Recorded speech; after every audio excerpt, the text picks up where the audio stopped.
भावाच्या शेतामध्ये प्रत्यक्ष पाहणी केली असता त्या शेतात येऊन मी सोयाबीन जो म्हणजे पूर्णपणे सोकल्या गेलेला आहे आणि ज्या अळीमुळं आज आपण पूर्ण या शेतकऱ्याचे या तालुक्यातील मानोरा तालुक्यातील सगळे शेतं नष्ट होत आहे आणि पहिल्यांदा तर दुसऱ्यांदा शेतीनी दुबार पेरणी केलेली आहे आणि त्याच्यात आज हे संकट शेतकऱ्यावर फार मोठं आहे। तरी शासनाला माझी विनंती आहे, माननीय मुख्यमंत्री महोदय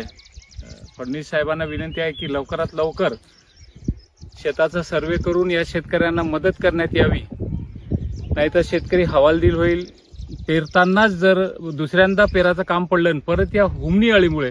ते शासकीय यंत्रणेनुसार याच्यावर आपल्याला काय उपाययोजना करता येईल आणि परत या रोगावर नियंत्रणात आणण्यासाठी माननीय मुख्यमंत्री साहेबांनी आदेश